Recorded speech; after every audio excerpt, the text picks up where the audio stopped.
Here's another example of the most common mistake that pilots make in collapse recovery that leads to reserve deployments and accidents. Today, I'm going to break down this video from YouTube to give you some life-saving tips on how to handle your glider in a collapse. Ready? Here we go.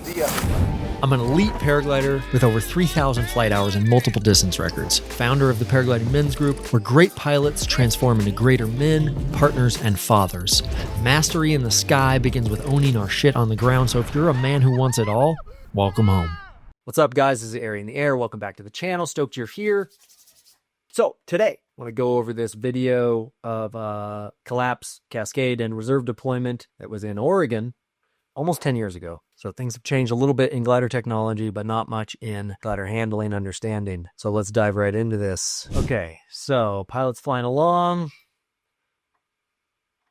Oh, glider shooting out in front. What's happening? Oh, spinning. Oh God, this is getting crazy. Oh God, here we go. What is it? So confusing. I had no idea what's going on. What happened to this? Was this the air?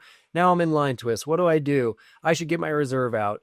Okay, throw the reserve. Okay, bang, reserve opens. Thank God. Okay, what's the first thing that I do? Get on the radio. Mayday, mayday, mayday. It's not the thing. Don't control the glider. Now the glider's perfectly downplaning, and I'm going to scrub forward, going into the trees. What happens? Hands on risers, hands on risers, hands on risers. Okay, so I'm going to go through this. I'm going to talk to you about how to handle collapses and cascading events, and then I'm going to tell you about what I know about throwing your reserve and landing in the trees. This is actually really important. A lot of pilots land in trees under reserve, and you know, there's the saying in paragliding, there are two types of pilots: those who have landed in trees and those who will. I fly over so many trees in my life, so this is something I thought about a lot. I carried tree kits with me for a lot of my paragliding career. Let's go back and understand this. Okay, I've watched this video a couple of times. My intuition here is that there's a trim issue with this glider, or the pilot has adjusted the length of the brakes. I can't quite tell because I'm not on board, but I'm just going to tell you what it seems like, okay? I know this place. This right here in front of us, this is Mount Isabella. This is the Applegate Valley in Oregon. This place absolutely fires. It's so fun to race there. I love doing the rat race. I miss it. And Isabella is right behind Raby's Ridge, so things really fire. The air can be very strong here. But I don't think the air is to blame for this incident, okay? Let's watch. I think what happens right here, this is before we've even started, I think what just happened was that the pilot spins the left side of the glider. Okay, look, he pulls a big brake. You can see lots of brake input on the left. And then we get a yaw. He goes hands up. The left side of the glider, you see a little bit of deflection here in the leading edge. I think that he spun the left side. He goes hands up. The glider shoots. He grabs a bunch of brake to control the shoot, but too much on the left side, or doesn't let up fast enough on the left side when he swings under the glider. So then stalls the left side of the glider once again. Okay.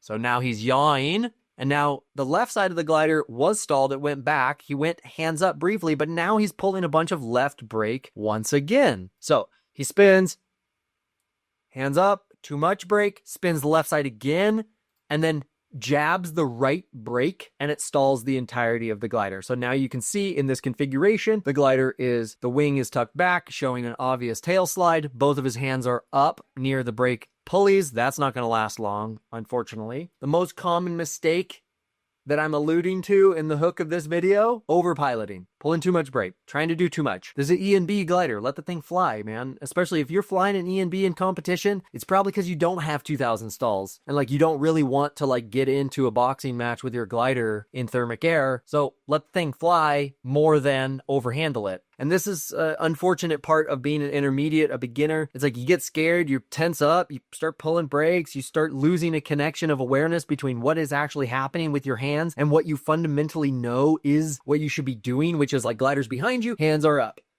Glider shooting in front of you, brakes are pulled. The moment that the glider stops going down to the horizon, hands are back up, right? He missed a couple of those key moments, and now he's in this ugly fight with the glider. He doesn't have 2,000 stalls, so his muscle memory on this is just horrible. The glider is shooting. Now the glider inflates perfectly. He kind of like spins himself into line twist by pulling a bunch of brake. At that point, he just reaches for the reserve, which is the correct response in that moment. You have fought, you don't know what's going on, you're confused, you're scared, and the glider is not flying. Throw your reserve immediately. Do not wait. Being a beginner, being an intermediate, and throwing your reserve early, high, absolutely good choice. Get that thing out there. No shame. Save your life. It absolutely saves this guy's life. Okay, what do I want to say about this? Well, let's summarize the collapse part before we go on to reserve deployment, rescue ride, and tree landing. Keep your glider trimmed.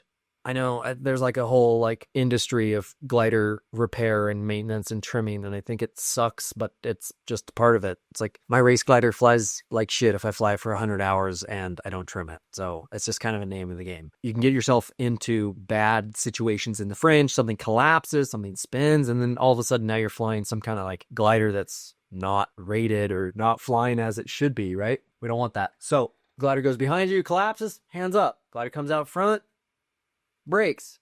What we're seeing here is that the pilot is not letting up on the brakes fast enough when the glider stops progressing towards the horizon. As the glider progresses towards the horizon, as much brake as you need for as long as you need it to stop the glider. The moment that the glider stops progressing towards the horizon, even if you're not swinging under it yet, let go of the brakes. Because if you don't and you start to wait those lines and the glider has got a bunch of brake pulled, it stalls violently.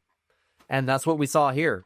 Okay, so now he's under reserve. He gets on radio immediately, which, I mean, if you're in a comp scenario, there's a bunch of pilots around, great. But honestly, he probably could have done that from the trees. The first thing that I think about when I throw the reserve, disable the glider so that it doesn't distract the reserve and doesn't create a downplane, which is exactly what happens here. Okay, he gets on the radio, he's downplaning. If he were to downplane onto the road, man, that could kill you. Honestly, a really serious downplane is probably 10 meters a second or faster. He's going to land in the trees, and now I want to add some nuance to this conversation of what do we do if we're going to land in the trees. Honestly, what we're going to witness is a pretty ideal scenario. If the glider is downplaning with the parachute, you're actually covering a lot of horizontal distance, and the chance that the reserve or the paraglider itself drape itself over the bulk of a tree is pretty good. So you kind of want that. When you're landing in the trees under reserve, your biggest hazard is going through them. What you want if you're landing in the trees is to be caught in the trees securely so that there's nothing that's going to break, rip, so that you fall all the way to the ground. I have a friend personally, he lives in Valle. He crashed in the Monarca, was in the trees, seemingly safe, and then the branch broke and he fell and broke his back. Okay? So what you want, best case scenario with the trees, is that you land in the trees securely, no problem. Okay? Let's continue playing here. He's coming down in the trees. Pause. Right here. If I'm coming into the trees, the number one thing that I want to consider is I want to catch myself in the trees. Okay? So there's delicate balance between don't put your limbs out so that you get a broken arm, and also if I get a broken arm catching myself from a life-threatening fall to the forest floor, 50, 60, 80 feet, these trees in Oregon are huge. If that's what it takes, I'm going to do that. So as I come into the trees, I am going to become an active participant in my rescue. I'm putting my arms out. I am looking for a branch. I'm trying to save my life here. I'm not trusting that the paraglider and reserve are going to catch me in the tree, and I am going to try to catch myself in the canopy of the tree. Before I ever paraglided, before I was ever a professional skier, before I was ever a professional highliner, before I was ever doing tricks and stunts, my first thing that I did as a child, I would run off of the roof and jump and land in the tree. I swear to God, I wish I had footage of this.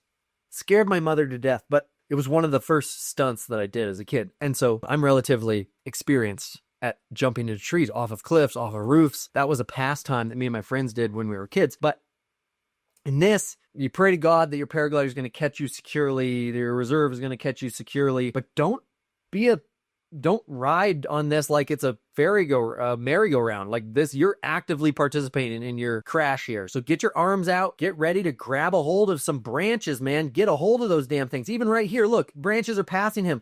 Like if he would have cascaded through all of the branches all the way to the ground after being slapped in the face by a couple of branches, grab that branch, grab that branch, grab it, grab it, grab it, grab it, grab that tree, man. That thing is going to save your life.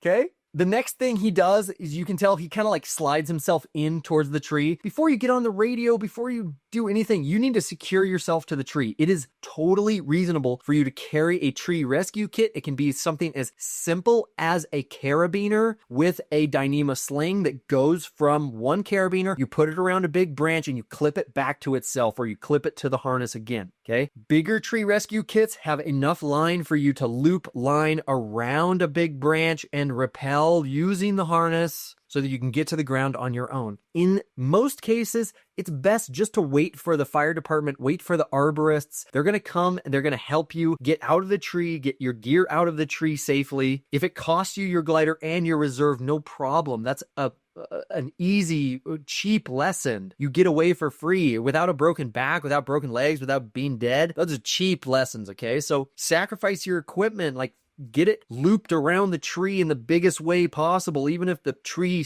skewers the glider and holds you up there safely. Totally worth it. Stay in the tree. Keep yourself safe. Do not try to self-rescue if it feels dangerous. Like if you can easily climb down the tree, great. If you cannot, secure yourself to the tree by whatever means necessary. Be an active participant in getting yourself secure. People are coming for you. Be patient. Do not be embarrassed. Like shake off the embarrassment. So many pilots make crazy decisions based on their embarrassment that are like wild. And I just can't help but notice on this freeze frame of the guy hanging in a tree, then look at the knot that's on the brake line here. Does that not look like factory setting to you? It does not to me. It looks like he has pulled in on his brake lines. I cannot be sure of that, but by the amount of brake he was pulling in the incident, it seemed like the glider was stalling easier than I was expecting. So maybe he adjusted his brake line settings from factory. It's not really recommended. Trim your glider, catch yourself in the tree. I hope this is helpful. Just to summarize, don't overhandle your B gliders, all right? If it collapses, hands up, and hands up means hands up. Let the glider build airspeed before you start tugging on it again. Don't overhandle the glider. Don't hesitate on the reserve. If you're confused and the glider's not flying, you don't know what's going on, pitch that thing out and then get control of the glider right away to try to avoid downplaning. Hopefully you land in trees as safely as this guy. Thanks so much for watching. Welcome to the channel. Make sure you subscribe. Join the peanut gallery that is the comments section. If you have real paragliding questions, ask them. If you want to troll, then I'll mostly ignore you. But thanks so much to the pilot in question here who lets us use this video to learn from. Hopefully this is useful for you. We'll see you guys on the next episode. P.S. If you're a husband or a father and you want to take your life seriously on the ground, there's a link in the description to apply for the Paragliding Men's Group. It's an incredible program and dozens of pilots have gone through this and it has changed their own lives. If you're interested, send me a message and I'll send you the folder full of testimonials you can hear from these men themselves. Thanks so much for watching.